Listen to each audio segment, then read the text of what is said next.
Hi everyone, welcome to ఏకమఐఎస్ academy Hyderabad. So మనం ప్రతిరోజు డైలీ కరెంట్ అఫైర్స్ అనేది డిస్కస్ చేసుకుంటాం కదా.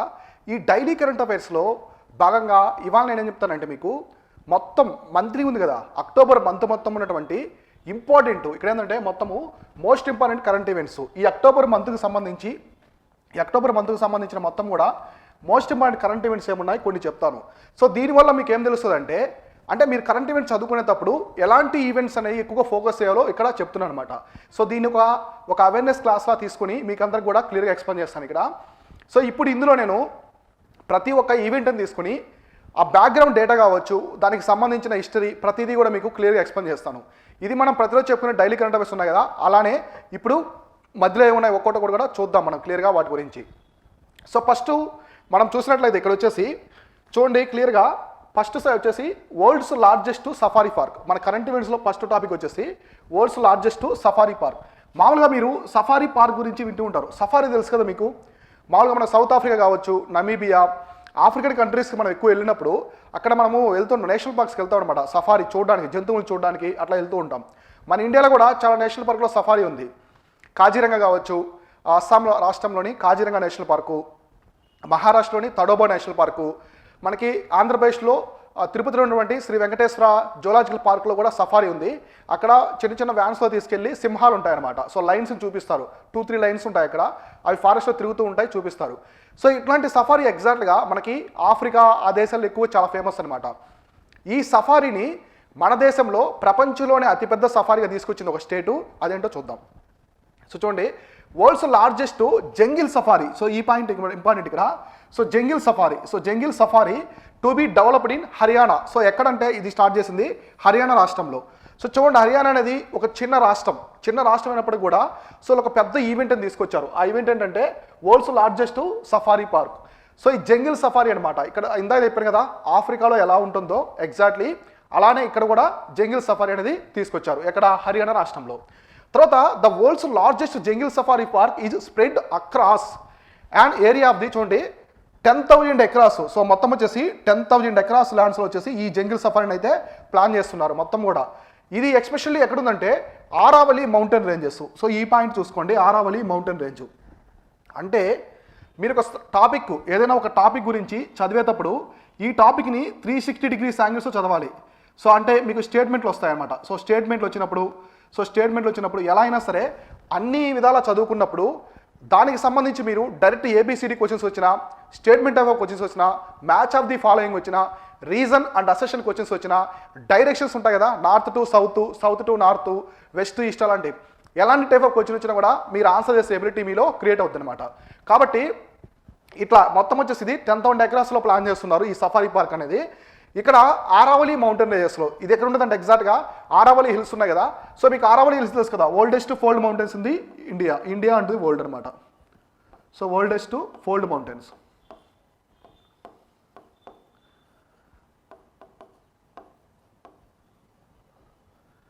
సో ఆరావళి వచ్చేసి oldest fold mountains in the world. మనకి ఆరావళి రిడ్జ్ అనేది గుజరాత్ దగ్గర నుంచి, నార్థన్ గుజరాత్ దగ్గర నుంచి మొదలై మనకి రాజస్థాన్ కావచ్చు, న్యూఢిల్లీ, అలానే హర్యానా, ఇదంతా కూడా ఆరావళి బెల్ట్ అనేది ఉంటుంది అనమాట.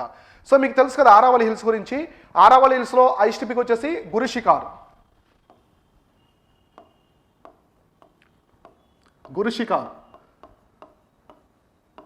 గురుశిఖర్ వచ్చేసి ఆరావళి హిల్స్లో వచ్చేసి హైయెస్ట్ పీక్ వచ్చేసి గురుశిఖర్ ఆరావళి మౌంటైన్ రేంజెస్లో. ఎగ్జాక్ట్గా ఈ ఆరావళి రేంజెస్లోనే ఈ జంగిల్ సఫారీ పార్క్ని అయితే స్థాపిస్తున్నారు. సో ఇది ఎస్పెషల్లీ ఎక్కడుందంటే ఈ ఆరావళి రేంజెస్ అనేది హర్యానాలో చాలా స్టేట్లో విస్తరించి ఉన్నాయి కదా. ఎస్పెషల్లీ ఎక్కడంటే గురుగ్రామ్ అనమాట. సో గురుగ్రామ్ ఇక్కడ చూడండి, ఈ పాయింట్ ఇంపార్టెంట్, గురుగ్రామ్. సో మీకు గురుగ్రామ్ తెలుసు కదా, ఇంతకుముందు గుర్గావ్ అని పిలిచేవాళ్ళు, దానికి నేమ్ వచ్చేసి ఇప్పుడు వచ్చేసి గురుగ్రామ్గా బెటర్ అనమాట. సో నెక్స్ట్ వచ్చేసి ఇంకో డిస్టిక్ చూడండి ఇక్కడ. సో నూహ్ డిస్టిక్ అని కూడా ఉంటుంది. గురుగ్రాము అండ్ నూహ్ డిస్టిక్స్, ఈ 2 డిస్టిక్స్లో హర్యానాలోని ఈ 2 డిస్టిక్స్లో వాళ్ళు ప్లాన్ చేస్తున్నారు అనమాట. ఈ జంగిల్ సఫారీ పార్క్ అనేది ప్లాన్ చేస్తున్నారు. సో ఇంకా చూడండి, this project will be the largest such project in the world అనమాట. ఇది ప్రపంచంలోనే లార్జెస్ట్ అంటే ప్రపంచంలోనే అతిపెద్ద జంగిల్ సఫారీ అనమాట. ఇప్పటి వరకు ఏ దేశంలో కూడా ఇంత పెద్ద సఫారీ అనేది లేదని చెప్పేసి ఇక్కడైతే వీళ్ళు అనౌన్స్ చేశారు. ఇక్కడ మీరు గుర్తుపెట్టుకోండి, world's largest jungle safari park develop అయింది హర్యానా, స్టేట్ ఆఫ్ హర్యానా. ఇది ఎస్పెషల్లీ ఎక్కడంటే 10,000 acres ప్లాన్ చేస్తున్నారు. ఎక్కడంటే Aravalli mountain ranges of the Gurugram and Nuh districts of the Haryana అనమాట. సో తర్వాత ఇట్లాంటి ప్రాజెక్టు ప్రపంచంలో ఇదే మొట్టమొదటిసారి అయితే ప్లాన్ చేస్తున్నారు. ఇదంతా కూడా చూడండి. సో నెక్స్ట్ దీనికి సంబంధించి ఇంకా ఏమున్నాయంటే, సో చూడండి ఈ పార్కు సంబంధించి the proposed area to be build the world largest jungle safari park in Aravalli hills. So ఇక్కడ ఆరావళి హిల్స్ అనమాట. సో ఆరావళి హిల్స్లో world largest jungle safari park అనేది ప్లాన్ చేస్తున్నారు. ఇది తెలిసిందే కదా. తర్వాత చూడండి, this park will also include, ఇక్కడ మనకి జంగిల్ సఫారీ పార్క్ అనగానే అక్కడ ఓన్లీ వెళ్ళేసి ఎనిమల్స్ చూసేసి వచ్చేది కదనమాట. అట్లా కాకుండా వాళ్ళు చాలా మేజర్ ఈవెంట్స్ని తీసుకొస్తున్నారు. సో ఎస్పెషల్లీ ఇక్కడ మీరు చూస్తే క్లియర్గా చూడండి, ఇక్కడ మీకు అర్థమవుతుంది. వాళ్ళు చూడండి ఏం చేస్తారంటే లార్జ్ హెర్బానియం, సో లార్జ్ హెర్బానియం ఒక దాన్ని తీసుకొస్తున్నారు. ఏవియరీ, సో బార్డ్స్కి సంబంధించిన థింగ్స్ ఉంటాయి కదా అట్లా. Next 4 zones for the big cars అనమాట. సో మొత్తము కార్స్ ఉంటాయి కదా, బిగ్ కార్స్కి సంబంధించిన 4 zones. సో 4 zones తీసుకొస్తున్నారు. ఇంకా చూడండి ఏమున్నాయో, a large area for the herbivores. So herbivores ఉంటాయి కదా, వాటికి సంబంధించిన ఒక లార్జ్ ఏరియా అనమాట సంబంధించింది. తర్వాత and area for the exotic animals and birds, exotic animals and birds ఇది ఒక ఉంటుంది అందులో.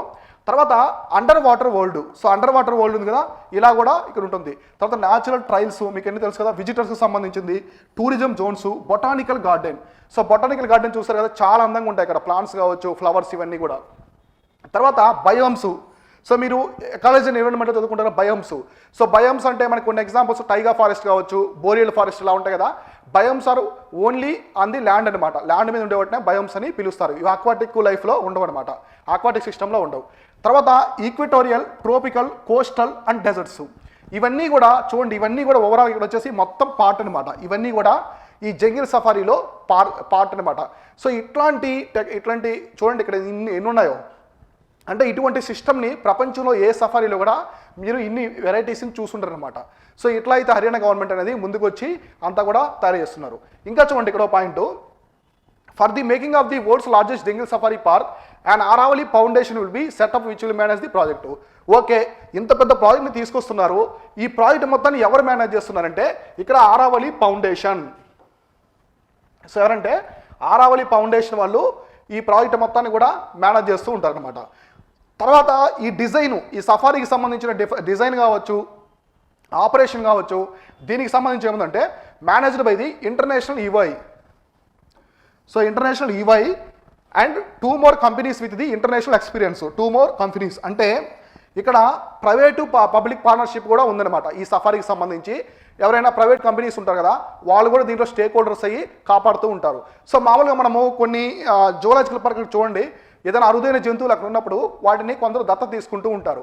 ఇప్పుడు మీరు జూకి వెళ్ళినప్పుడు అక్కడ నెమళ్ళు ఉంటాయి, పికాక్స్ ఉంటాయి, చాలా అందంగా ఉన్నాయనుకోండి, మీరు వాటిని దత్తత తీసుకోవచ్చు. అంటే దానికి సంబంధించిన అన్నీ కూడా, వాటికి ఏదైనా డిసీజ్ వచ్చినప్పుడు ట్రీట్మెంట్ కావచ్చు, వాటికి సంబంధించిన ఫుడ్, మీరు 1 yearకి సంబంధించి మొత్తం కూడా మీరే దత్తత తీసుకుంటారు, అడాప్షన్ చేసుకుంటారు కదా, అట్లా అనమాట. అలానే ఈ కంపెనీస్ అన్నీ కూడా స్టేక్ హోల్డర్స్ అయ్యి దీని అయితే డెవలప్ చేస్తున్నాయి. ఇది ఓవరాల్గా జంగిల్, ప్రపంచంలోని అతిపెద్ద జంగిల్ సఫారీ పార్కు సంబంధించినటువంటి ఇన్ఫర్మేషన్. ఇదంతా అర్థమైంది కదా. ఇది వచ్చేసి ఒక ఈవెంట్ అనమాట కరెంట్ ఈవెంట్స్లో. ఈ అక్టోబర్ మంత్లో ఇది చాలా పెద్ద మేజర్ ఈవెంట్స్ కరెంట్ అఫైర్స్లో, ఇది ఒకటి క్లియర్గా చూసుకోండి. సో తర్వాత వచ్చేసి world's nations first slender loris habitat in Karur. So ఇక్కడ వచ్చేసి ఏమంటే slender loris. So slender loris అనేది 1 type ఆఫ్ మమ్మిల్ అనమాట ఇది. సో ఇక్కడ చూడండి హ్యాబిట్ ఇన్ ది కరూరు. ఎక్కడంటే కరూరు. సో కరూరు ఎక్కడ ఉంది మనకి, తమిళనాడు రాష్ట్రంలో ఉంది. సో తమిళనాడు రాష్ట్రంలో ఈ కరూరు అనేది ఉంటుంది అనమాట. సో ఇక్కడ ఇది వరల్డ్స్ నేషన్స్ ఫస్ట్, మన ప్రపంచంలోనే మన దేశంలో తరపున ఫస్ట్ స్లెండర్ లోరీస్ అనేది హ్యాబిట్ ఎక్కడ ఉందంటే కరూరు, తమిళనాడులో ఉంది. ఇప్పుడు చూద్దాం దానికి సంబంధించి. Tamil Nadu government, so a state అంటే Tamil Nadu. So Tamil Nadu government has notified the country's first Kadavur slender loris. So Kadavur అనేది ఏంటంటే ఒక ప్లేస్ అనమాట. ఇప్పుడు మీ ఊరి దగ్గర ఏదైనా చిన్న ఎనిమల్స్ ఉన్నాయనుకోండి, వాటిని ఆ ఊరి పేరుతో కలిపి పిలుస్తూ ఉంటారు, ఆ ఊరి పేరుతో కలిసి పిలుస్తూ ఉంటారు. ఎగ్జాక్ట్లీ ఆ కడవూరు ఏరియాలో ఉంది కాబట్టి ఈ స్లెండర్ లోరీస్ అనేది సో కంట్రీకి సంబంధించిన ఫస్ట్ కడవూరు సెంట్రల్ లోరీస్ అయితే ఇక్కడ ఉందన్నమాట హ్యాబిట్ అనేది శాంక్చురీ కవరింగ్ ది మొత్తం ఇది వచ్చేసి ఎంత ఉంటుందంటే 11,806 హెక్టార్స్ అనేది ఉంటుందన్నమాట. సో ఇది మొత్తం ఎక్కడ ఉంటుందంటే కరూరు ఒకటి అలానే దిండిగల్ డిస్ట్రిక్ట్స్. సో మీకు తెలుసు కదా Karur Dindigul districts of the state. So ఎవరు చీఫ్ మినిస్టర్ ఎంకే స్టాలిన్ గారు దీని గురించి అయితే ఇన్ఫర్మేషన్ అయితే క్లియర్గా ఇచ్చారనమాట. సో కాబట్టి ఈ స్లెండర్ లోరీస్ అనేది బాగా న్యూస్లో ఉంది చూడండి.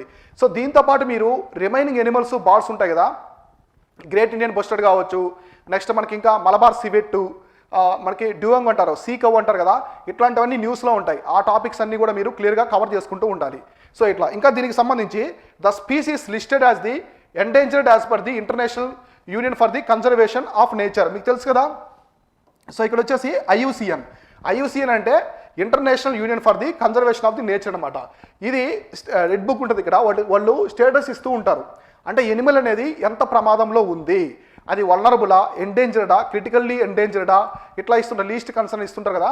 సో దీనికైతే ఏమి ఇచ్చారంటే వాళ్ళు ఎండేంజర్డ్ అని ఇచ్చారు. ఇక్కడ చూడండి ఎండేంజర్డ్ అని ఇచ్చారనమాట. దీనికి సంబంధించి IUCN status acts as the biological predator for the pest of the agriculture crops అంటూ బెనిఫిట్ ఫార్మర్స్. సో ఇక్కడ చూడండి ఇది ప్రెడేటర్లా వర్క్ చేస్తుంది. ఇక్కడ ప్రెడేటర్లో అనమాట.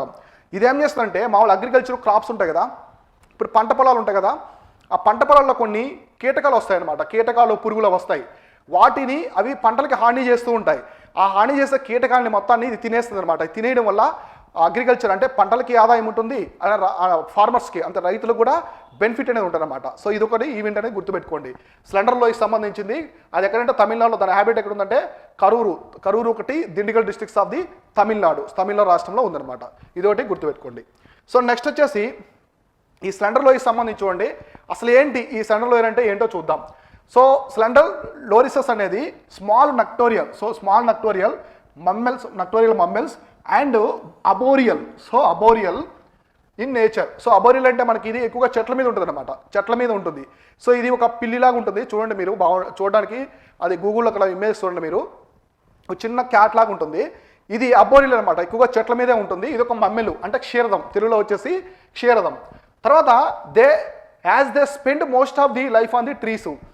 అంటే ఇది దాని జీవితకాలం అంతా ఎక్కువ వచ్చేసి చెట్ల మీదే గడిపేస్తుంది అనమాట. సమయం అంతా కూడా ఎక్కువగా జీవితకాలంలో ఎక్కువ సమయం వచ్చేసి చెట్ల మీదే గడిపేస్తుంటుంది.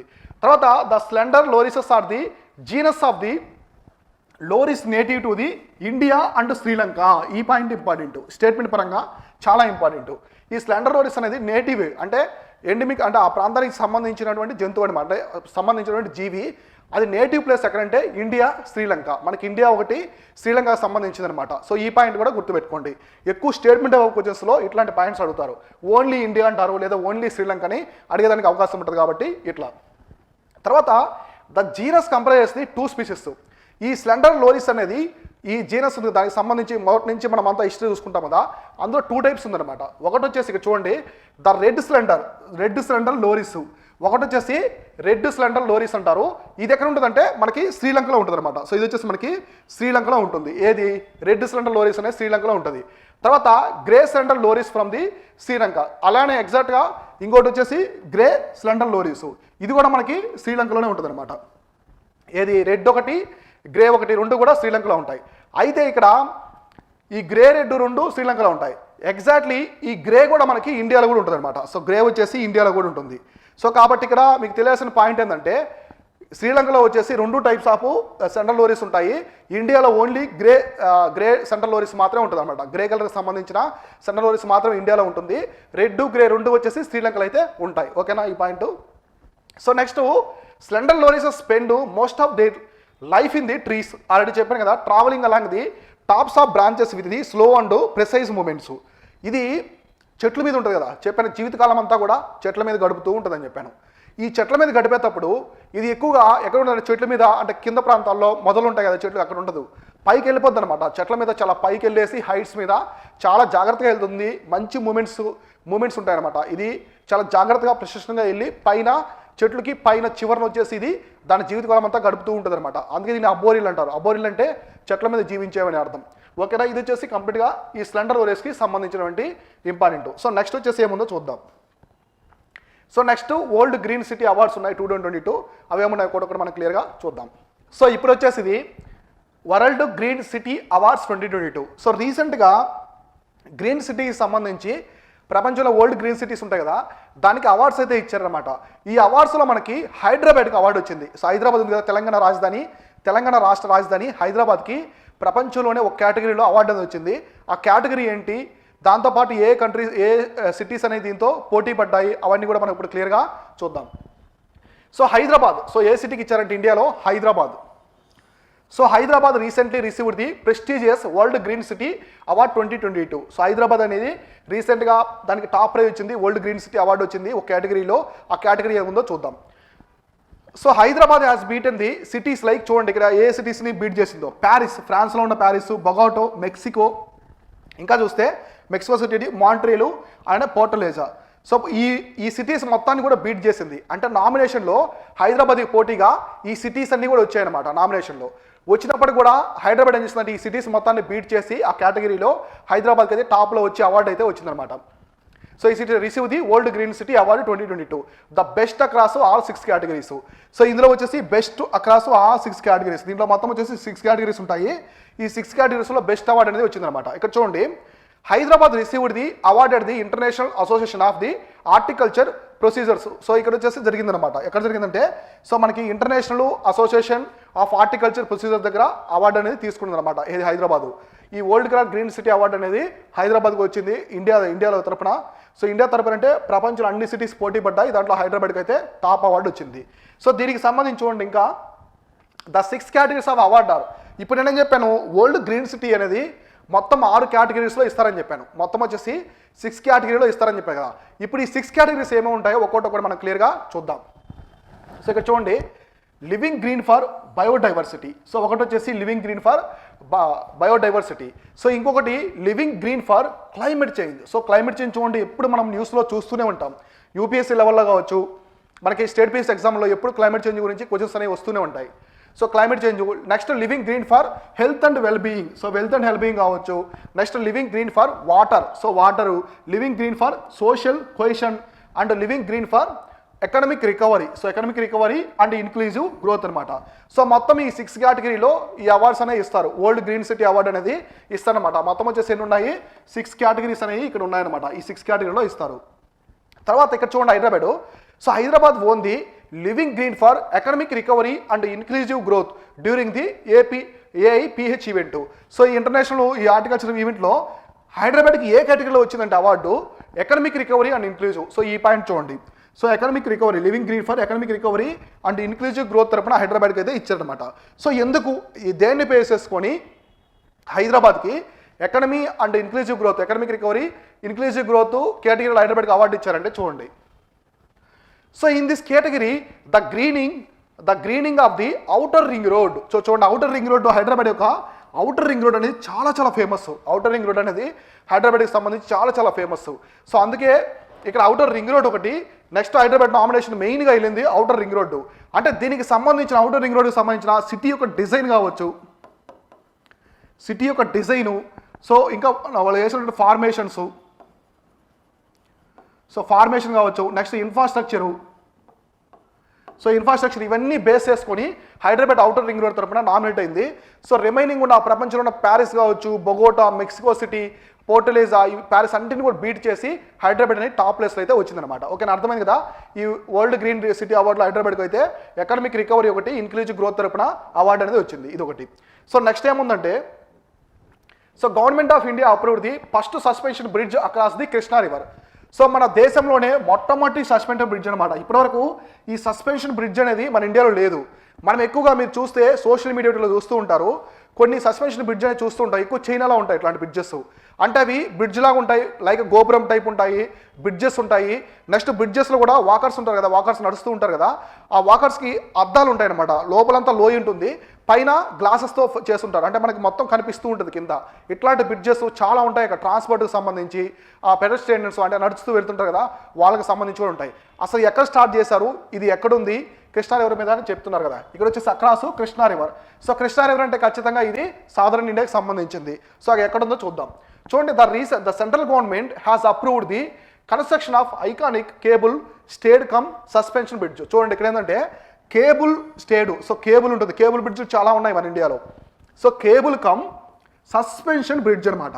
సో కేబుల్ బ్రిడ్జెస్ అయితే మనకి హైదరాబాద్లో ఉంది, ఇంకా మనం ముంబైలో చూస్తుంటాం, చాలా స్టేట్స్లో ఉన్నాయి. కానీ ఇక్కడ కేబుల్ కమ్ సస్పెన్షన్ బ్రిడ్జ్ అనమాట. ఇట్లాంటిది మన ఇండియాలో ఇప్పటివరకు ఎక్కడా లేదు. దీన్ని వచ్చేసి ఎక్కడంటే కృష్ణా రివర్లో చేస్తున్నారు. ఎస్పెషల్లీ ఈ బ్రిడ్జ్ వచ్చేసి connecting the Telangana and Andhra Pradesh. So ఇది తెలంగాణ రాష్ట్రాన్ని ఆంధ్రప్రదేశ్ రాష్ట్రంతో కలుపుతుందన్నమాట. ఈ బ్రిడ్జ్ అనేది కలుపుతుంది. తర్వాత అంటే passing through the Nallamala forest, ఇది ఇంపార్టెంట్. సో ఇది ఎక్కడి నుంచి పోతుందంటే నల్లమల ఫారెస్ట్ రేంజ్ నుంచి పోతుందన్నమాట. ఏది ఈ బ్రిడ్జ్ అనేది. సో సస్పెన్షన్ బ్రిడ్జ్ అనేది ఆంధ్రప్రదేశ్ రాష్ట్రాన్ని తెలంగాణ రాష్ట్రంతో కలుపుతుంది. తర్వాత ఇది నల్లమల ఫారెస్ట్ గుండా పోతుంది. ఈ నల్లమల ఫారెస్ట్ గుండా వెళ్ళేటప్పుడు ఎస్పెషల్లీ ఇది కృష్ణా రివర్ మీద నిర్మిస్తున్నారు. ఇది మన దేశంలోనే చూడండి మొట్టమొదటి సస్పెన్షన్ బ్రిడ్జ్ అనమాట. సస్పెన్షన్ అంటే ఇటు మనకి ఇందా చెప్పాను కదా, ఇక్కడ కేబుల్ స్టేడు కమ్ము సస్పెన్షన్ బ్రిడ్జ్ అనమాట మన దేశంలో మొట్టమొదటి.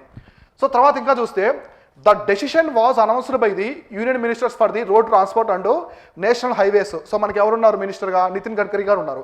So Gadkari said that the iconic bridge will have several unique features like the longest glass, ఇందా చెప్పాను కదా నేను, longest glass pedestrian walkway across the river అనమాట. ఇప్పుడు ఆ రివర్ మీద మొత్తం కూడా గ్లాసెస్ ఉంటాయి కదా, మనకు గ్లాస్ కనిపిస్తుంది కదా, ఎగ్జాక్ట్గా మనం ఇలా చూస్తే అవతల వైపు కనిపిస్తూ ఉంటుంది. ఆ గ్లాస్ని బ్రిడ్జ్ మీద అమరుస్తారనమాట. దాని మీద అందరూ నడిచెళ్ళొచ్చు. మన చైనాలో చూస్తుంటాం, చైనాలో మనకు కొన్ని ఫ్రాంక్స్ చూస్తుంటాం చూడండి, ఎవరు నడిచెళ్ళేటప్పుడు క్రాక్స్ వచ్చినట్టు చూస్తూ ఉంటాం. కొన్ని ఇన్స్టాగ్రామ్ హోటల్లో చూస్తుంటాం, ఫేస్బుక్ మెటా హోటల్లో చూస్తుంటాం, ట్విట్టర్ హోటల్లో కామెడీగా పెడుతూ ఉంటారు, యూట్యూబ్ హోటల్లో. సో అట్లాంటి బ్రిడ్జ్ అనమాట. మొత్తం గ్లాస్ ఉంటుంది, దాని మీద నడిచెళ్ళొచ్చు, కింద మొత్తం మనకు కనిపిస్తూ ఉంటుంది అనమాట. సో అట్లా కొంచెం భయంగా ఉంటుంది కొందరికి. సో నెక్స్ట్ వచ్చేసి గోపురం లైక్ పైలాన్స్. సో ఇందా చెప్పాను కదా, ఈ బ్రిడ్జ్ పైన మొత్తం గోపురం టైప్ ఉంటుంది అనమాట. సో గోపురం టైపులో కొన్ని పైలాన్స్ కూడా ఒక నిర్మాణం లాగా ఏర్పరుస్తారు. తర్వాత సిగ్నేచర్ లైట్నింగ్ అంటే లార్జ్ నావిగేషన్ స్పాన్. సో ఈ కూడా ఇంపార్టెంట్. సిగ్నేచర్ లైట్నింగ్ ఉంటుంది, అలానే మనకు వచ్చేసి నావిగేషన్ స్పాన్ కూడా ఉంటుంది అనమాట. లార్జ్ నావిగేషన్ స్పాన్ కూడా ఇక్కడ ఉంటుంది. ఇలా ఈ బ్రిడ్జ్ అనేది ఏర్పరుస్తున్నారు. ఇట్లాంటి బ్రిడ్జ్ ఇప్పటివరకు ఇండియాలో ఎక్కడా కూడా లేదు, మొట్టమొదటిసారి ఇక్కడే అనమాట. కృష్ణా రివర్ మీద తెలంగాణని ఆంధ్రప్రదేశ్ని కలుపుతూ కనెక్ట్ చేస్తూ నిర్మిస్తున్నారు. ఇది వచ్చేసి మన ఇండియాలో మొట్టమొదటి cable stayed come suspension bridge అనమాట. సో ఇది కృష్ణా రివర్ మీద. ఏ రివర్ అంటే కృష్ణా రివర్, ఇది ఒకటి. సో నెక్స్ట్ వచ్చేసి లాజిస్టిక్స్ పెర్ఫార్మెన్స్ ఇండెక్స్. ఇది దేనికి సంబంధించిన అంటే స్టేట్స్కి సంబంధించిన అనమాట. సో మన ఇండియాలో వచ్చేసి రాష్ట్రాలు ఉన్నాయి కదా, ఇది ప్రపంచంలో కాదు రాష్ట్రాలకు సంబంధించి ఇచ్చినటువంటి రిపోర్ట్ అనమాట, లాజిస్టిక్ పెర్ఫార్మెన్స్ ఇండెక్స్. సో మొత్తం 50 స్టేట్స్ వరకు ఇందులో ఉన్నాయి చూడండి. సో ఆంధ్రప్రదేశ్, ఇక్కడ ఏ స్టేట్స్ అంటే చూడండి, Andhra Pradesh, Assam and Gujarat. So Andhra Pradesh, Assam and Gujarat are 3 of the 15 states and UTs that are categorized as the achievers in the logistic performance chart for the 2022. So ఇప్పుడు ఈ లాజిస్టిక్ పెర్ఫార్మెన్స్ ఇండెక్స్లో వాళ్ళు 15 స్టేట్స్ అండ్ యూటీస్ 15, మొత్తం 15 అన్నమాట టోటల్గా. అవి స్టేట్స్ యూటీస్ మొత్తం తీసుకుంటే అందులో ఆంధ్రప్రదేశ్, అస్సాము, గుజరాత్ వచ్చేసి టాప్ 3 అనమాట. 3లో వచ్చినాయి. 3 స్టేట్స్ బెస్ట్ పెర్ఫార్మింగ్ స్టేట్స్ అనమాట ఆ 15 స్టేట్స్ యూటీస్లో, అదొకటి. తర్వాత అచీవ్ అయింది లాజిస్టిక్ పెర్ఫార్మెన్స్ ఇండెక్స్ 2022కి సంబంధించింది అనమాట. According to the study released by the commerce and industry ministry. ఇట్లాంటి పాయింట్స్ బాగా హైలైట్ చేసుకోండి. సో ఈ లాజిస్టిక్ సంబంధించిన ఎవరు ఇస్తారంటే మనకి commerce and industry. So industry ministry అయితే రిలీజ్ చేస్తారనమాట. The logistic performance index 2022 measures the effectiveness of the logistic services required to encourage the exports and economic expansion. So ఇప్పుడు మీకు తెలుసు కదా లాజిస్టిక్స్ అంటే ఏంటి. మోస్ట్లీ మనం ఎక్కడ చూస్తాం లాజిస్టిక్స్ అనేదాన్ని? లాజిస్టిక్స్ అంటే ఎక్కువగా వచ్చేసి మనం ఎక్స్పోర్ట్ ఓరియంటెడ్లో చూస్తాం అనమాట. సో మొత్తం వచ్చేసి మనము ఎక్స్పోర్ట్ ఓరియంటెడ్. సో ఇప్పుడు ఇండియా నుంచి ఎక్స్పోర్ట్స్ అనేవి ఎక్కువ వెళ్తున్నాయంటే అర్థం ఏంటి? సో ఇట్స్ గ్రోయింగ్ అనమాట, డెవలప్ అవుతూ ఉంది. సో మీరు కంపెనీ పెట్టారు, మీకు ఎక్కువ ఆర్డర్స్ వచ్చాయంటే ఏంటి? కంపెనీ అనేది డెవలప్ అవుతూ ఉంది. సో అట్లా ఎక్కువ ఎక్స్పోర్ట్స్ వెళ్తే ఒక కంట్రీ నుంచి కంట్రీ కూడా డెవలప్ అవుతూ ఉంటుంది ఎకనమీ పరంగా.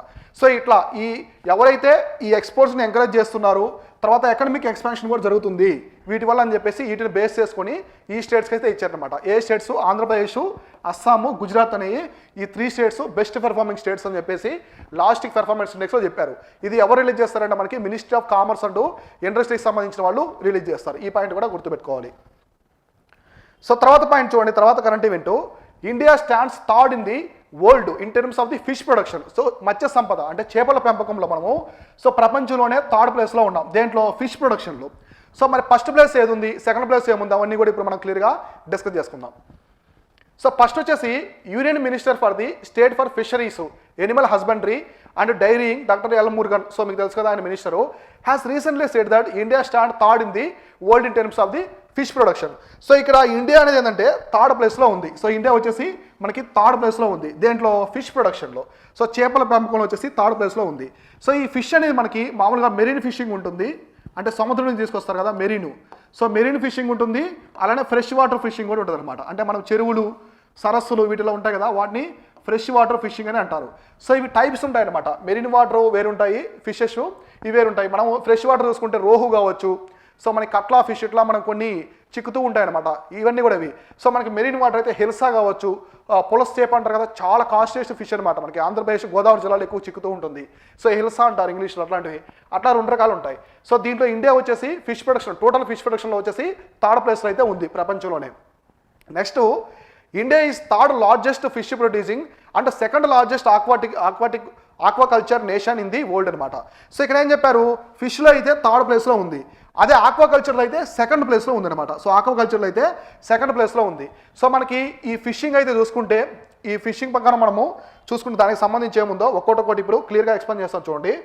ఈ ఫిషింగ్లో మనకి జపాన్ కావచ్చు, జపాన్, చైనా అండ్ ఇండియా, ఈ 3 దేశాలు ఫిష్ ప్రొడక్షన్లో హైయెస్ట్ అనమాట. మనకి ఫిష్ ప్రొడక్షన్లో ఎక్కువ ఉంటాయి. ఈ సౌత్ ఈస్ట్ ఏషియా కంట్రీలు, ఏషియా కంట్రీస్లోనే ఎక్కువ మనకి సీ ఫుడ్ అనేది ఎక్కువ అవైలబుల్లో ఉంటుంది. మనకి ఇండియన్ ఓషన్ కావచ్చు, పసిఫిక్ ఓషను, నెక్స్ట్ ఇంకా మనకి చిన్న చిన్న సీస్ ఇట్లా అన్నీ ఉంటాయి కదా. సో ఇట్లా ఫిష్ ప్రొడక్షన్లో ఇండియా థర్డ్ ప్లేస్లో ఉంది. ఈ కంట్రీస్ అనేవి ఎప్పుడు కూడా టాప్లో ఉంటాయి అనమాట దేనికి, ఫిష్ ప్రొడక్షన్లో. సో మీరు ఇంకా చూసుకుంటే మన ఇండియాలో వచ్చేసి మెరీన్ ఫిష్ ప్రకారం చూసుకుంటే మెరీన్ ఫిష్ కావచ్చు, అలానే మనకి ఫ్రెష్ వాటర్ ఫిష్ ఉంటుంది అనమాట. ఆంధ్రప్రదేశ్, వెస్ట్ బెంగాల్ అనేవి టాప్లో ఉంటాయి ఎప్పుడు కూడా. మనకి ఆంధ్రప్రదేశ్, వెస్ట్ బెంగాల్ అనేవి టాప్లో ఉంటాయి. అవి మెరీన్ ఫిష్ కావచ్చు, ఇవి అవన్నీ కూడా మనకి ఎకనామిక్ సర్వే అనమాట. సో మన ఇండియా రిలీజ్ చేసే ఎకనామిక్ సర్వేలో డేటా ఇస్తూ ఉంటారు, ఇది క్లారిటీగా చూసుకోండి. సో ఏవేంటి అంటే west Bengal, Andhra Pradesh. So west Bengal, Andhra Pradesh అని ఈ ఫిషింగ్ పరంగా ఎక్కువ ఉంటాయి అనమాట. సో మనకి ఆంధ్రప్రదేశ్లో ఎక్కువ వచ్చేసి మనకి ఏముంటాయంటే ఫ్రెష్ వాటర్ ఫిషింగ్ అనేది ఎక్కువ చిక్కుతూ ఉంటుంది. సో వెస్ట్ బెంగాల్లో ఫ్రెష్ వాటర్, మనకి ఆంధ్రప్రదేశ్లో మెరీన్ కావచ్చు, ఇట్లా ఎక్కువ ఉంటాయి. మచిలీపట్నం, విశాఖపట్నం, సో మనకి మొత్తం కోస్టల్ అనమాట. శ్రీకాకుళం నుంచి నెల్లూరు డిస్టిక్ వరకు కూడా మొత్తం కోస్టల్ ఏరియా కాబట్టి ఆంధ్రప్రదేశ్ మన దేశంలోనే సెకండ్ లాంగెస్ట్ కోస్ట్ లైన్ అనమాట ఆంధ్రప్రదేశ్. సో ఆంధ్రప్రదేశ్ వచ్చేసి second longest coast line. So first వచ్చేసి second longest coast line. So first వచ్చేసి గుజరాత్ అనమాట, సెకండ్ లాంగెస్ట్ కోస్ట్ లైన్ వచ్చేసి ఆంధ్రప్రదేశ్. సో ఇక్కడ ఏం చెప్పారు, ఫిష్ ప్రొడక్షన్లో అయితే ఇండియా వచ్చేసి థర్డ్ ప్లేస్లో ఉంది ప్రపంచంలో. సెకండ్ ప్లేస్ వచ్చి ఆక్వాకల్చర్లో ఉంది. సో ఆక్వాకల్చర్లో చూడండి చాలా వెరైటీస్ ఉంటాయి మనకి ఆక్వాకల్చర్లో. సో ఆక్వాకల్చర్లో ఓన్లీ ఫిషే కాదు, ఫిష్ కావచ్చు, ష్రింపు అంటే పెద్ద రొయ్యలు అనమాట, రొయ్యలు. సో ఫ్రాన్స్ అంటారు కదా, ఫ్రాన్స్ అట్లా ష్రింప్ కావచ్చు. నెక్స్ట్ మనకి క్రాప్స్ కావచ్చు, క్రాప్స్ ఇంకా చాలా ఉంటాయి. సో క్రాప్స్ తర్వాత మనకి లాబ్స్టర్స్, ఇవన్నీ కూడా ఆక్వాకల్చర్లో పార్ట్ అనమాట. ఇవన్నీ కూడా పెంచుతూ ఉంటారు. సో మనకి ఫేమస్ ఆంధ్రప్రదేశ్ ఇక్కడ చూసుకుంటే ఫిష్ కావచ్చు, ష్రింప్ కావచ్చు, క్రాప్స్ అనేవి ఎక్కువగా మనం రొటీన్గా చూస్తూ ఉంటాం. ఈ పాయింట్ అనేది చూసుకోండి. సో నెక్స్ట్ కరెంట్ ఈవెంట్ ఏముందంటే సారంగ్. సో సారంగ్ అనేది ఒక ఫెస్టివల్ అనమాట. సారంగ్ అనేది ఒక ఫెస్టివల్. మనము సాంగ్ వింటూ ఉంటాం కదా, సారంగ దర్యా అని చెప్పేసి, అట్లనే సో ఎగ్జాక్ట్ అలానే ఒకటి ఉందన్నమాట. సారంగ్ అనేది ఒక ఫెస్టివల్. ఈ ఫెస్టివల్ ఇండియాలో చేయరనమాట. ఇది ఫెస్టివల్ ఆఫ్ ఇండియా, ఇండియాకి సంబంధించిన ఫెస్టివలే. కానీ దీన్ని ఎక్కడ జరుపుతున్నారంటే రిపబ్లిక్ ఆఫ్ కొరియా. సో చాలా మంది డౌట్ ఉంది, నార్త్ కొరియా ఉంది, సౌత్ కొరియా ఉంది, వాటిలో ఏది రిపబ్లిక్ ఆఫ్ కొరియా అంటే నార్త్ కొరియానా సౌత్ కొరియా అని. సో ప్రజాస్వామ్య రిపబ్లిక్ అంటే ఏంటి, సో రిపబ్లిక్ ఎక్కడ ఉంది, సౌత్ కొరియాలో ఉందన్నమాట. సో నార్త్ కొరియా అనేది మోనార్క్ కంట్రీ.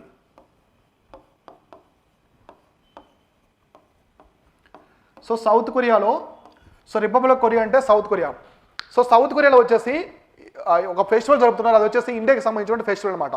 మన భారతదేశానికి సంబంధించిన ఒక పండుగని జరుపుతారు, అదే సారంగ ఫెస్టివల్. చూడండి, ద 8th ఎడిషన్. సో ఈ ఫెస్టివల్ యొక్క 8th ఎడిషన్ అనేది the annual flagship cultural programme of the embassy of India, Seoul. So Seoul వచ్చేసి సౌత్ కొరియా యొక్క క్యాపిటల్ అనమాట. సో మన ఎంబసీ, ఇండియన్ ఎంబసీ కూడా ఇక్కడే ఉంటుంది, సియోల్లో ఉంటుంది. అక్కడ ఈ ఫెస్టివల్ అయితే జరుపుకుంటారు అన్నమాట, Sarang festival. Festival of India in the republic of Korea will be held from the September 30 through the October 14 వరకు వీళ్ళైతే జరుపుకుంటారు 2020లో.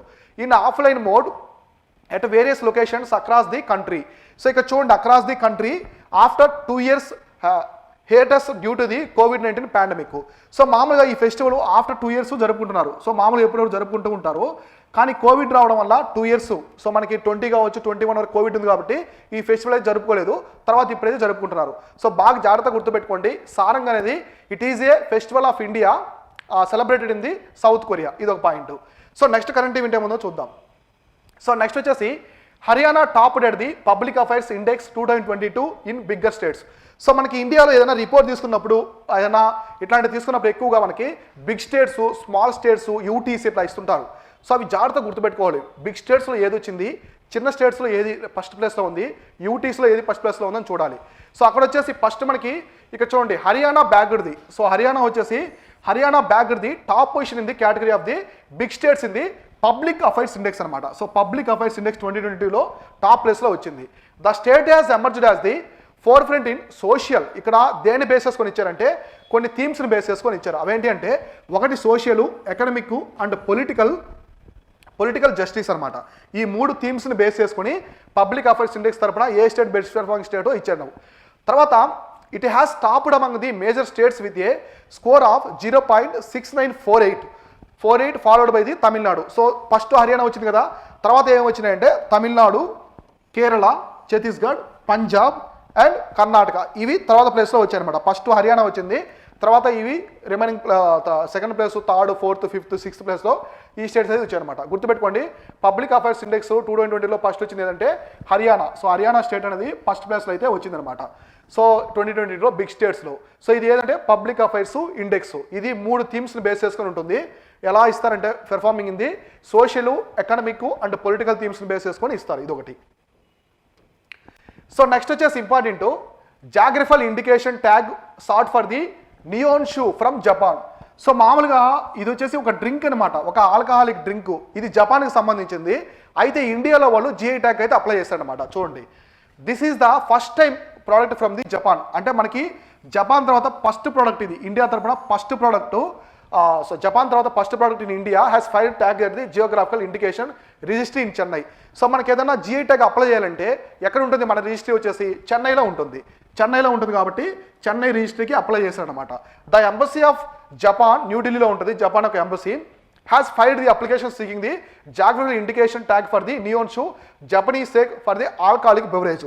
సో ఇదేంటంటే ఒక ఆల్కహాలిక్ బెవరేజ్ అనమాట. ఈ నియోన్షు అనేది ఒక ఆల్కహాలిక్ బెవరేజ్. సో డ్రింక్లా ఉంటుంది, దానికి జిఐ ట్యాగ్ కావాలని చెప్పేసి చెన్నైలో అయితే వాళ్ళు అప్లై చేశారు. So it is learnt that this is the first time a product from Japan has filed for the tag at the geographical indication registry here. అంతే కదా, అంటే మనము మన ఇండియా తరపున జిఐ ట్యాగ్స్ అన్ని అప్లై చేస్తుంటాం కదా, అలానే ఇండియాలో సేల్ అవుతున్న వాళ్ళ ప్రోడక్ట్కి జపాన్కి మొట్టమొదటిసారి జిఐ ట్యాగ్ అయితే అప్లై చేశారు. సో ఈ జిఐ ట్యాగ్లో మీకు ఇంకోటి చెప్తాను చూడండి. సో రీసెంట్గా ఫుడ్ కేటగిరీలో హైదరాబాద్ హలీం, సో నేను ఆల్రెడీ ఎక్స్ప్లెయిన్ చేశాను మీకు, హైదరాబాద్ హలీం అనేది మోస్ట్ పాపులర్ ఫుడ్గా వచ్చిందనమాట. సో హైదరాబాద్ హలీం అనేది మోస్ట్ పాపులర్ ఫుడ్గా అయితే వచ్చిందనమాట. సో ఇక్కడ చూడండి ఓట్స్ తీసుకున్నారు.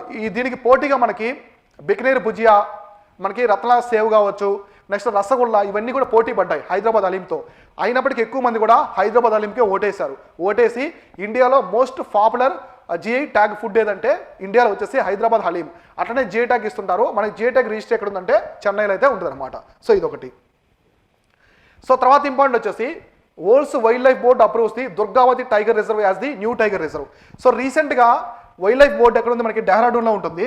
ఒక దుర్గావతి అనే టైగర్ రిజర్వ్ని గుర్తించారనమాట. ఇది కొత్త టైగర్ రిజర్వ్, ఇండియాలో వచ్చేసి కొత్త టైగర్ రిజర్వ్ రీసెంట్గా గుర్తించింది. ఎవరు గుర్తిస్తారు, వరల్డ్ లైఫ్ బోర్డు అనేవి గుర్తించారు, వరల్డ్ లైఫ్ బోర్డు. చూడండి, the Durgavati tiger reserve is the 2339 square kilometers new tiger reserve that will spread across the Narsinghpur, Damoh and Sagar districts. So ఇది ఎక్కడ ఉందంటే మధ్యప్రదేశ్ రాష్ట్రంలో ఉంటుంది అనమాట. సో స్టేట్ గుర్తుపెట్టుకోండి, మధ్యప్రదేశ్ రాష్ట్రంలోని నర్సింగ్పూర్, దామోహు, ఇంకోటి వచ్చేసి సాగర్ డిస్ట్రిక్ట్స్లో స్ప్రెడ్ అయి ఉంటుంది, మొత్తం విస్తరించి ఉంటుంది. So Madhya Pradesh wildlife board has approved the making of the new tiger reserve. So ఇక్కడ చూడండి, సో ఇది లేదు, ఇది క్యాన్సిల్, ఇది ఓల్డ్ కాదు. సో ఇది క్యాన్సిల్ చేసేయండి మీకు. సో ఇక్కడ వచ్చేసి వైల్డ్ లైఫ్ బోర్డ్ అనమాట. మనకి వైల్డ్ లైఫ్ బోర్డు ఉంది కదా, అది గుర్తించింది. Madhya Pradesh wildlife board has approved the for making of the new tiger reserve of the Panna tiger reserve. So ఇది ఎక్కడంటే part of the Panna tiger reserve దగ్గర ఇది పార్ట్ అనమాట. దుర్గావతి అనేది ఒక కొత్త tiger reserve. So 1/4 of the which will submit to the linking of the Ken Betwa rivers. So ఇక్కడ Ken Betwa river link చేస్తున్నారు కదా. సో కేన్ రివర్ని బేత్వా రివర్ని వచ్చేసి వాళ్ళు అనుసంధానం చేస్తున్నారు. దానివల్ల పన్నా టైగర్ రిజర్వ్ కూడా హాని కలిగే అవకాశం ఉందని చెప్తున్నారు. ఇప్పుడు రీసెంట్గా పన్నా టైగర్ రిజర్వ్ పార్ట్గా మళ్ళీ దుర్గావతి టైగర్ రిజర్వ్ అనేది వచ్చిందనమాట. సో కాబట్టి వైల్డ్ లైఫ్ బోర్డు. సో మనకి wild life board of India ఎక్కడ ఉంది? సో వైల్డ్ లైఫ్ బోర్డు మనకి వచ్చేసి ఇది వచ్చేసి మనకి డెహ్రాడూన్లో ఉంటుంది. Wild life institute of India. So wild life institute మనకి డెహ్రాడూన్లో ఉంటుంది అనమాట.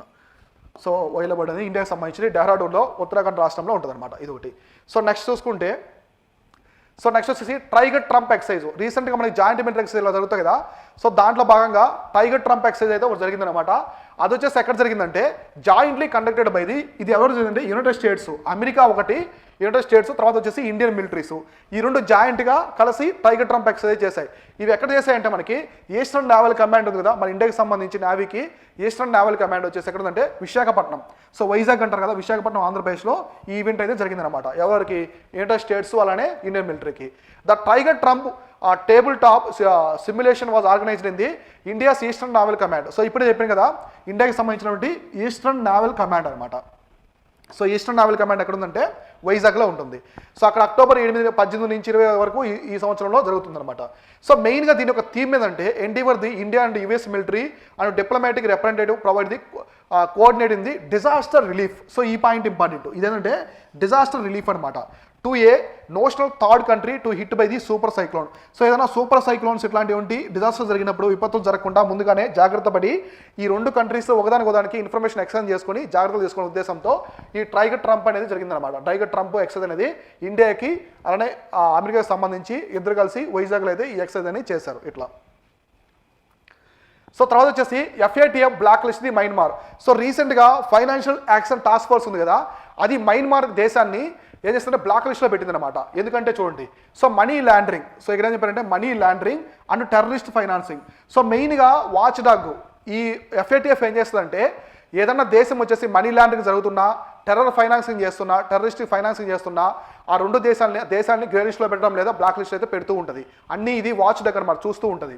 సో రీసెంట్గా ఏం జరిగిందంటే మయన్మార్ని బ్లాక్ లిస్ట్లో పెట్టింది. ఎందుకంటే has a card the members of apply to enhance diligence to the business relations and transaction in Myanmar. So రీసెంట్గా మయన్మార్లో మనకి సైన్యం పరిపాలిస్తుంది కాబట్టి బ్లాక్ లిస్ట్లో అయితే పెట్టింది అనమాట. ఆ జరిగే ట్రాన్సాక్షన్స్ మనీ లాండరింగ్ ఎక్కువగా ఉంది కాబట్టి దాన్ని బ్లాక్ లిస్ట్లో పెట్టింది. ఒక కంట్రీని గ్రే లిస్ట్లో బ్లాక్ లిస్ట్లో పెట్టడం వల్ల చాలా ఆ దేశానికి ఇండస్ట్రీస్ అనేది సరిగా రాకపోవచ్చు, చాలా విపత్తులనే ఉంటాయన్నమాట. సో నెక్స్ట్ బ్లాక్ లిస్ట్లో మయన్మార్ కాకుండా ఆల్రెడీ 2 దేశాలు ఉన్నాయి. అవేంటి అంటే Iran, North Korea. So already black లిస్ట్లో ఇరాను, నార్త్ కొరియా ఉన్నాయి. రీసెంట్గా పాకిస్తాన్. సో రీసెంట్గా వచ్చేసి పాకిస్తాన్ని గ్రే లిస్ట్ నుంచి రిమూవ్ చేశారు. పాకిస్తాన్ వచ్చేసి గ్రే లిస్ట్ ఉంది కదా, గ్రే లిస్ట్ నుంచి రిమూవ్ చేశారు దాన్ని. ఏంటంటే మనకి ఈ FATFకి టీ రాజా కుమార్ అనే అతను ప్రెసిడెన్సీ అయ్యారు. ఈయన సింగపూర్కి సంబంధించిన వ్యక్తి టీ రాజా కుమార్. సో ఈయన ప్రెసిడెంట్ అయిన తర్వాత అన్ని ఎఫర్ట్స్ అన్ని చూసి పాకిస్తాన్ అనేది ఇప్పుడు టెర్రర్ ఫైనాన్సింగ్ చేయట్లేదు, మనీ లాండరింగ్ కూడా లేదు, వాటి మీద మంచి ఉక్కుపాదం బిగించి వాటిని లేకుండా చేస్తుంది కాబట్టి పాకిస్తాన్ని గ్రే లిస్ట్ నుంచి అయితే రిమూవ్ చేశారు. ఇది కూడా గుర్తుపెట్టుకోండి. సో తర్వాత 2 Indian beaches receive blue flag tag. So మనకి బ్లూ ఫ్లాగ్ ట్యాగ్ అని ఒకటి ఇస్తూ ఉంటారు. సో ఇది ఇండియాలో మళ్ళీ 2 బీచెస్కి ఇచ్చారు. సో 2 బీచెస్కి ఇచ్చారు. అవేంటి అంటే అవి 2 కూడా లక్షద్వీప్లో ఉంటాయి అనమాట. ఈ 2 కూడా లక్షద్వీప్లో ఉంటాయి. అవి ఇంటర్నేషనల్ ఎకో లేబుల్ అనమాట. బ్లూ ఫ్లాగ్ సంబంధించి ఇంటర్నేషనల్ ఎకో లేబుల్ అంటే ఎన్విరాన్మెంట్ పరంగా ఆ బీచెస్ అనేవి పరిశుభ్రంగా ఉండాలి, తర్వాత ప్లాస్టిక్ ఫ్రీ ఉండాలి. సో టూరిస్టులు వస్తారు, వాళ్ళకి సెక్యూరిటీ ప్రొవైడ్ చేయాలి. సో వాళ్ళకి సంబంధించిన కంఫర్టబుల్గా అన్నీ కూడా అవన్నీ అంటే సౌకర్యాలు అన్నీ కూడా ఇవ్వాలన్నమాట ఆ బీచ్కి సంబంధించి. అది ఎక్కడుంది, ఏ స్టేట్ గవర్నమెంట్ ఉందో ఆ state government as well as central government 2 కూడా వాటికి అన్ని వాళ్ళకి సంబంధించిన సౌకర్యాలు ప్రొవైడ్ చేయాలి. అలా ఉంటేనే ఆ బీచెస్కి వచ్చేసి బ్లూ ఫ్లాగ్ అనేది ఇస్తారు. సో ఇప్పుడు రీసెంట్గా మనకి మినికాయ్ తండి అనే ఒక బీచ్కి, అలానే కద్మత్ అనే 2 బీచెస్కి అయితే వీళ్ళు బ్లూ ఫ్లాగ్ అనేది ఇచ్చారన్నమాట. బ్లూ ఫ్లాగ్ ట్యాగ్ అనేది ఇచ్చారు. సో ఇవి 2 కూడా మనకి లక్షద్వీప్లో ఉంటాయి. బ్లూ బీచెస్ అంటారు. బ్లూ బీచెస్ అంటే ఏంటంటే కంప్లీట్గా అవి అన్ని సౌకర్యాల పరంగా నీట్గా ఉంటాయి, సో పరిశుభ్రంగా ఉంటాయని. తర్వాత these 2 beaches have a dedicated staff to maintain a cleanliness to provide safety and security of the swimmers. So ఇప్పుడే చెప్పాను కదా, ఖచ్చితంగా అక్కడ వచ్చేసి వాళ్ళు ఏంటంటే క్లీనినెస్ ఉండాలి. సో మొత్తం వచ్చేసి క్లీనినెస్ ఉండాలి. అలానే తర్వాత వచ్చేసి provide safety and security. So అక్కడ వచ్చేసి సెక్యూరిటీ అండ్ సేఫ్టీ కూడా ప్రొవైడ్ చేయాలి. స్విమ్మర్స్ ఉంటారు, వాళ్ళు సముద్రంలో గల్లంతవచ్చు అనమాట. గల్లంతవ్వకుండా వాళ్ళు ఎంతవరకు వెళ్ళగలగాలి, సో ఎంతవరకు లిమిట్ ఉంటుంది, అవన్నీ కూడా వాళ్ళకి చెప్పాలి, అవేర్నెస్ క్రియేట్ చేయాలి అక్కడ. తర్వాత with these new entrance, so Indian currently as the 12 beaches. Already మన ఇండియాలో వచ్చేసి ఇంతకుముందు 10 ఉన్నాయన్నమాట బ్లూ బ్లాక్ బీచెస్. ఇప్పుడేమయ్యాయి, 2 యాడ్ అయ్యాయి. 2 యాడ్ అవడం వల్ల మొత్తం వచ్చేసి ఇండియాలో 12 బీచెస్ ఉన్నాయన్నమాట. సో ఈ 12 బీచెస్ ఏమున్నాయి కూడా ఇప్పుడు నేను మీకు చెప్తాను. ఈ 2 కాకుండా మినికాయ్ తండి ఒకటి, అలానే కద్మత్ బీచెస్ కాకుండా రిమైనింగ్ 2 ఏమున్నాయి కూడా, రిమైనింగ్ 10 ఏమున్నాయి కూడా ఎక్స్ప్లెయిన్ చేస్తాను. So before going to discussing about the 10 beaches, so first మీకు కొన్ని ఇంపార్టెంట్ లైన్స్ చెప్తా చూడండి. సో మినికాయ్ గురించి మనం కొన్ని ఫ్యాక్ట్స్ అనేది చెప్పుకుందాం. సో మామూలుగా మనకి లక్షద్వీప్స్ ఇలా ఉంటాయి కదా, సో లక్షద్వీప్స్ ఇలా ఉంటాయి, ఇక్కడ మినికాయ్ ఉంటుంది. సో మినికాయ్ అనేది largest island in the Lakshadweeps అనమాట. సో మినికాయ్ ఐలాండ్కి కింద వచ్చేసి మనకి మాల్దీవ్స్ ఉంటుంది. సో మాల్దీవ్స్, సో ఇవి వచ్చేసి మాల్దీవ్స్, ఇది మినికాయ్. సో ఇవి వచ్చేసి Lakshadweep main islands. So Maldives Minicoy ఐలాండ్స్కి ఉండే ఒక డిగ్రీ వచ్చేసి ఏంటంటే, ఇది వచ్చేసి మనకి 8 degree channel. So 8 degree channel వచ్చేసి మాల్దీవ్స్కి మినికాయ్ ఐలాండ్కి మధ్యలో వెళ్తుంది అనమాట, ఎగ్జాక్ట్గా లాటిట్యూడ్. సో మినికాయ్ ఐలాండ్స్కి లక్షద్వీప్కి వెళ్ళేది వచ్చేసి 9 degree channel. So 9 degree channel పోతుంది. సో మరి 10 డిగ్రీ ఛానల్ ఏంటి sir? So 8 degree okay, 9 degree okay, 10 degree ఏంటంటే, సో 10 డిగ్రీ వచ్చేసి ఇవి అండమాన్ ఐలాండ్స్, ఇవి వచ్చేసి Nicobar islands. So Andaman islands, Nicobar islands, ఇవి అండమాను, ఇవి వచ్చేసి Nicobar. So Andaman islands, Nicobar islands మధ్యలో పోయేది 10 డిగ్రీ ఛానల్ అనమాట. ఇవి the most repeated question in the competitive exam అనమాట. ఎక్కువగా మీరు చూడండి, యూపీఎస్సీ కావచ్చు, state base exams, central level exams, ఏ కాంపిటేటివ్ ఎగ్జామ్స్ అయినా ఇవి ఎక్కువగా రిపీట్ అవుతుంటాయి. కాబట్టి మినికాయ్ గురించి చూసుకోండి. మినికాయ్కి మాల్దీవ్స్కి 8 డిగ్రీ ఛానల్, సో మినికాయ్కి లక్షద్వీప్ వచ్చేసి 9 degree channel, Andaman Nicobar islands మధ్యలో వచ్చేసి 10 డిగ్రీ ఛానల్. ఈ 3 గుర్తుపెట్టుకోండి. సో నెక్స్ట్ ఇప్పుడు ఆ 10 బీచెస్ ఏమున్నాయి చూద్దాం. సో ఆల్రెడీ మినికాయ్ తండి బీచ్ వచ్చి కడ్మట్ బీచ్కి వచ్చేసి బ్లూ ఫ్లాగ్ టాక్ ఇచ్చారు కదా. ఇప్పుడు ఆ 10 బీచెస్ ఏమున్నాయంటే, సో ఒకటి వచ్చేసి శివరాజ్పూర్, గుజరాత్లోని శివరాజ్పూర్కి, next Ghoghla, and so Ghoghla వచ్చేసి మనకి యూనియన్ టెరిటరీ ఉంది కదా, యూనియన్ టెరిటరీ కేంద్రపాలిత ప్రాంతం డయ్యూలో ఉందన్నమాట, ఇది ఒకటి. సో నెక్స్ట్ వచ్చేసి కసరగాడ్డు, పదుబద్రి అని కర్ణాటకలో ఉండే బీచెస్ కూడా బ్లూ ఫ్లాగ్ టాగ్ అనేది ఇచ్చారు. తర్వాత కప్పడ్, కేరళలో ఉండే కప్పడ్ బీచ్ కావచ్చు, so Kappad beach. Next Rushikonda, so ఆంధ్రప్రదేశ్లో వచ్చేసి రుషికొండ బీచ్కి కూడా ఈ బ్లూ ఫ్లాగ్ ట్యాగ్ ఉంది. సో రీసెంట్గా రుషికొండ బీచ్ సంబంధించిన కొండ ఉందిగా, అంతా కూడా తొలచివేయడము ఎంత బాగా న్యూస్లో ఉంది చూడండి. రుషికొండ వచ్చేసి చాలా అద్భుతంగా ఉంటుంది బీచ్, ఆంధ్రప్రదేశ్లో వైజాగ్లో ఉంటుంది అనమాట. Next golden beach, so golden beach ఎక్కడ ఉందంటే ఒడిస్సా రాష్ట్రంలో ఉన్నటువంటి golden beach. Next Radhanagar beach వచ్చి అండమాన్ నికోబార్ ఐలాండ్స్లో ఉంటుంది, రాధానగర్ బీచ్. కోవలం, సో కోవలం అనేది one of the famous beach in Tamil Nadu. So Kovalam beach అనేది చాలా అట్రాక్టివ్గా ఉంటుంది. అక్కడ ఎక్కువగా ఈ పెరల్స్ అనేవి కలెక్ట్ చేస్తూ ఉంటారు, ముత్యాలు. So Kovalam beach. నెక్స్ట్ వచ్చేసి ఈడెన్ బీచ్ వచ్చి పుదుచ్చేరి, సో మన కేంద్ర ప్రాంతం పుదుచ్చేరిలో ఉంటారన్నమాట. ఇవి వచ్చేసి మొత్తం 10 బీచెస్. ఈ 10 బీచెస్ ప్లస్ ఇప్పుడు 2 బీచెస్ యాడ్ చేస్తారు కాబట్టి ఇండియాలో టోటల్గా వచ్చేసి 12 బీచెస్కి వచ్చేసి బ్లూ ఫ్లాగ్ టాగ్ ఉందన్నమాట. సో ఇది గుర్తుపెట్టుకోండి. వీటిలో మెయిన్ ఇంపార్టెంట్ ఫ్యాక్ట్ ఏంటంటే గోల్డెన్ బీచ్. సో మనకి పూరిలో వచ్చేసి గోల్డెన్ బీచ్ ఉంటుంది. ఇది వచ్చేసి గోల్డెన్ బీచ్కి మొట్టమొదటిసారి ఇచ్చారనమాట. ఏషియాలోనే first time blue flag tag ఇచ్చింది దీనికి అనమాట. దేనికి ఇచ్చారంటే సర్టిఫికేట్ ఇచ్చింది గోల్డెన్ బీచ్ పూరిలో ఉంటుంది. పూరి వచ్చేసి ఎక్కడ ఉంటుంది మనకి ఒడిస్సా రాష్ట్రంలో ఉంటుంది. సో ఒడిస్సా రాష్ట్రంలో ఉండే పూరికి వచ్చేసి ఈ గోల్డెన్ బీచ్కి మొట్టమొదటిసారి ఏషియాలోనే బ్లూ ఫ్లాగ్ టాగ్ అనేది ఇచ్చారనమాట. సో ఇవి వచ్చేసి ఓవరాల్గా ఇవాళ కరెంట్ అదే మనకు మొత్తం కూడా ఓవరాల్గా అక్టోబర్కి సంబంధించిన కరెంట్ ఈవెంట్స్. సో ఏదంటే జస్ట్ అవేర్నెస్ క్లాస్, మీకు అందరూ కూడా అవేర్నెస్ క్రియేట్ చేసి ఎగ్జామినేషన్ పరంగా ఎటువంటి టాపిక్స్ని తీసుకొని ఎక్కువ ఫోకస్ చేయాలి. ఇక్కడ చూడండి, మీకు ఏ ఒక్క టాపిక్ కూడా సబ్జెక్ట్ రిలేటెడ్ లేకుండా లేదు. అన్నీ కూడా జాగ్రఫీ పరంగా, ఎన్విరాన్మెంట్ పరంగా, పాలిటీ పరంగా, హిస్టరీ పరంగా మన కరెంట్ ఈవెంట్స్ వస్తూ ఉంటాయి కదా, అన్నీ కవర్ చేసి ఇక్కడైతే మీకు ఇచ్చారనమాట. ఇలానే మీరు మన ఏకమఐఎస్ అకాడమీ వచ్చేసి డైలీ కరెంట్ అఫైర్స్, ఇట్లానే మీకు మంత్లీ వైజ్ కూడా కొన్ని అవేర్నెస్ క్లాసెస్ అని ఇస్తూ ఉంటాను. ప్రతిరోజు ఈ ఫాలో మీరు నోట్ చేసుకుంటే మీకు ఎదురు యూపీఎస్సీకి కావచ్చు ఆ స్టేట్ యూపీఎస్సీకి హెల్ప్ అవుతూ ఉంటాయి. So thank you all.